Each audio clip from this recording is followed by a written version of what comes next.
everybody, this is Gary with the Myrtle Beach Fishing Channel. We are out trying to catch a redfish at Ponce Inlet. It's late, it's after 11 o'clock, we just got out here, so we have missed the bite, maybe. But we did catch just one or two finger mullet, and we've got them out on the bottom and just on the edge of the channel in the inlet. Really rough offshore, waves are crashing over top of the jetty. So we're not going out there, but we will stay out here and fish a little bit. And if we get a bite, I'll show you what we have going on. We did catch one fish already, but unfortunately it was catfish. So anyway, we'll see you when something starts happening. Let me tell you a little bit about my Minn Kota. This is the 36 volt Minn Kota Ulterra Riptide saltwater motor. It's a 72-inch shaft, 112 pounds of thrust. It will spoil you rotten. Right now I am anchored up in the inlet and the tide is moving out, and the Minn Kota is holding us in our place. Now it's working really hard, and it will not last more than about 3 or 4 hours in the inlet doing this. But offshore, over a wreck or over a ledge or one of the county reefs, it'll work all day and work really well. It's got some great features as far as the control. With the spot lock feature and the jog feature, I can just push a button and move 5 feet in any direction, left, right, forward, reverse, and it will move 5 feet and then hold that position. So, and that's what's really nice when you're offshore. If you want to move just a little bit from one side of the wreck to the other, which is something you really can't do if you're anchored up because you have to re-anchor. So I highly recommend a trolling motor. This one I've had a little over a year, and I will tell you that it has been repaired once. The self-deploying, the stow feature quit working. I think it was just crusted with salt, and I had to have it repaired. If I was going to buy one today, I would not buy one that self-deploys. I would just get the model that you lift it in and out of the water yourself. Now, one thing about the self-deploying model is it has a trim feature where if I get in shallow water, I can adjust how deep the trolling motor runs just by a touch of the button. So if I get in 2 feet of water, Dad's caught I think we probably got another catfish. No, it's great. Okay.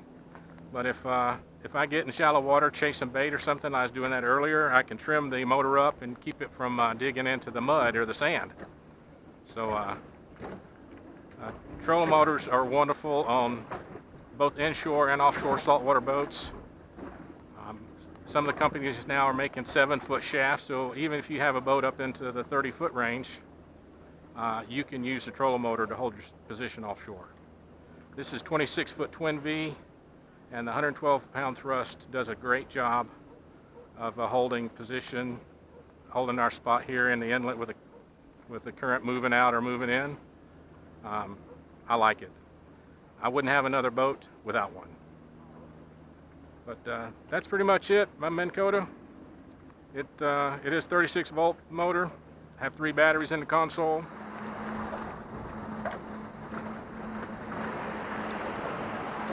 Well, it's a little rough out,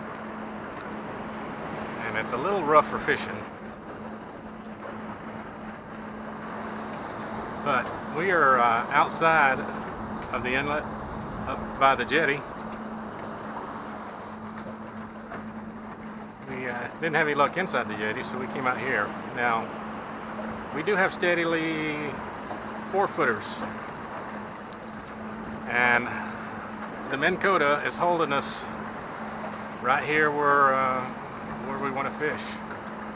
Just like that gentleman there in the little Robalo, who's got his Minn Kota on the front, and same thing. It's holding him right on this spot, even with the 4-foot waves coming at us from the side. So anyway, we're not going to stay out here long. We're going to go inside. I'm going to give you another little demonstration on the Minn Kota.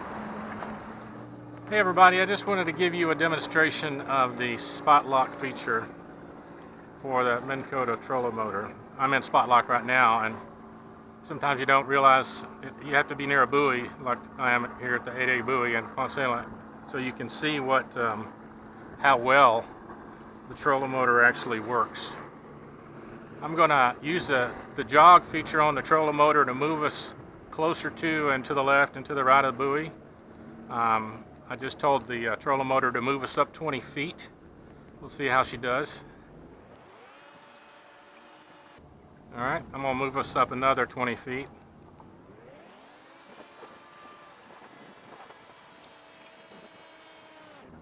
We'll let it stabilize for just a moment.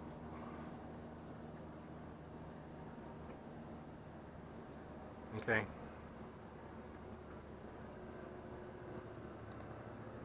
See, the trolling motor's holding us in this spot right here beside the buoy. It probably, smooth water, stays within 5 to 10 feet. Really, really rough water like we were in a few minutes ago. Maybe a little more than that. But it's doing a pretty good job right now of holding us right here on the buoy. I'm going to tell the trolling motor to back us up 10 feet.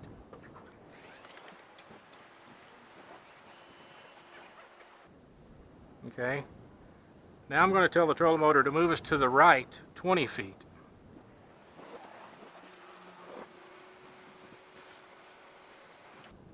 We'll let the boat swing.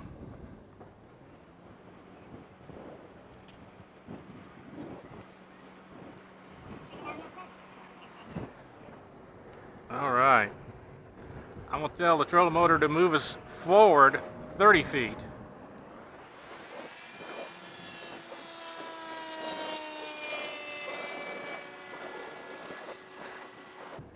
Maybe another 10 feet or so.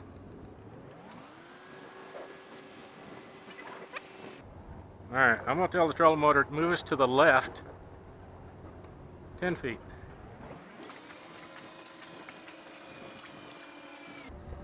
Let the boat swing, it'll come around.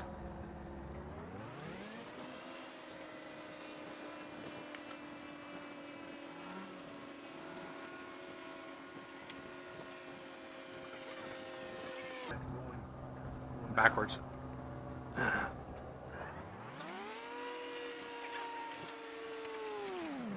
Alright, I'm going to tell the trolling motor to back us up 20 feet, maybe 30 feet.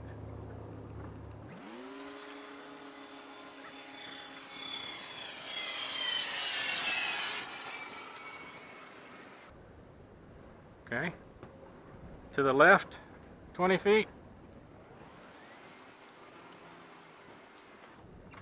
What's going on is the tide is swinging right now from coming in to moving out. The boat swung around in just this little bit of time that we're messing around with the trolling motor. Okay. Let's go forward about 30 feet. Just pushing the wrong button. Try that again. Let's go forward 30 feet.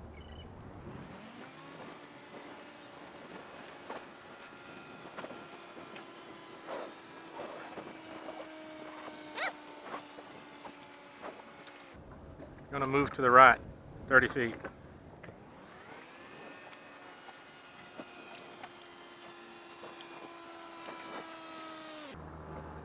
Well, tell me what you think about Minn Kota.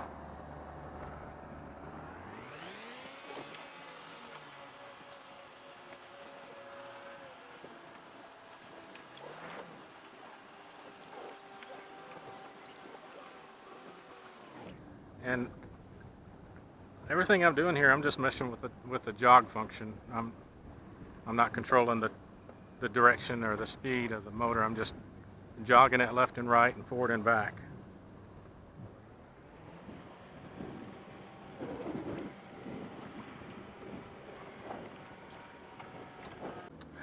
If you have any questions, comments about the motor, just leave comments down below. If you like the video, hit the thumbs up, please. Subscribe to my channel. We're just getting started. I'm just learning how to do this. So anyway, we'll see you guys on the next video.